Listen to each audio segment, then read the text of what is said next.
Second and final note on Confusion by Stefan Zweig, listed by Le Monde as one of the best books. They have a separate list of their own, which is interesting. This book is really good, even if, as a conclusion, what I can say is I am confused. Reading Confusion has left me confused. One would say, what else? Well, I have a first note, so I can argue that I have the proof. I got the undercurrents. I realized that there's something going on between this professor and his student, an older man and a young man.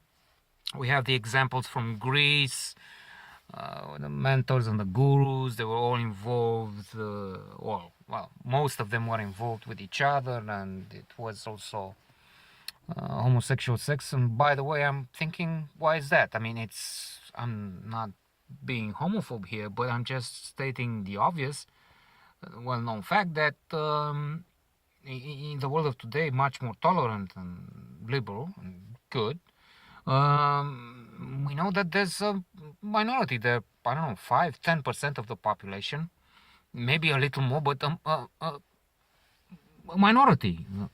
And how come in Greece they all, well, again, not all, but a majority appear to have this kind of relationship? I don't know, maybe it's to be looked up on the net and it's to be found in books about this, but it just crossed my mind. So briefly, I sort of explain in a first note, which by the way is available if you're interested on this and many others. On this list I have notes on chef d'oeuvre, that there is this young man who's a hero, willing to study.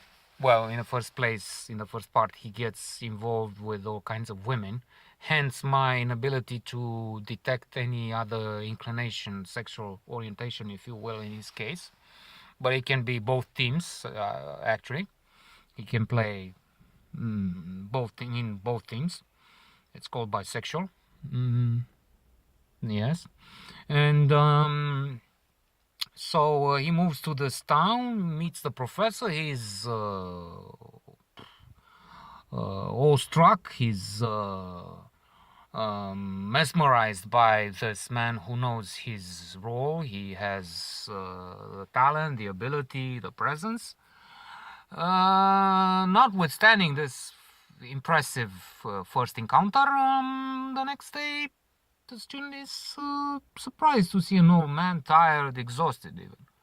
So there's this confusion which goes with up and down.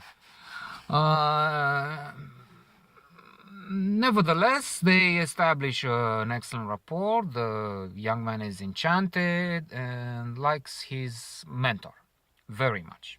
Even if he hears about the rumors, he can see that people in the town have a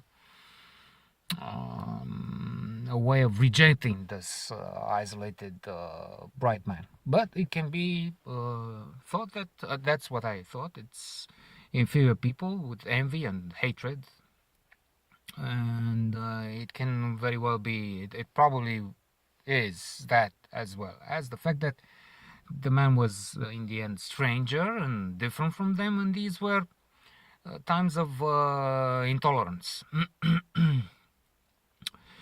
So we have this also other element which confused me. The young man meets the wife of the professor. He gets involved with her. In fact, they have an affair. That makes him very guilty. He hates this betrayal, and he's torn apart. In fact, that's part of the confusion, and it's a love triangle, a threesome, as they call it today in comedies and films. That is putting to the test this young student, and there are surprises I wouldn't mention to avoid any spoiling it for you. But in the end, I don't know if I can actually spoil it for anybody, because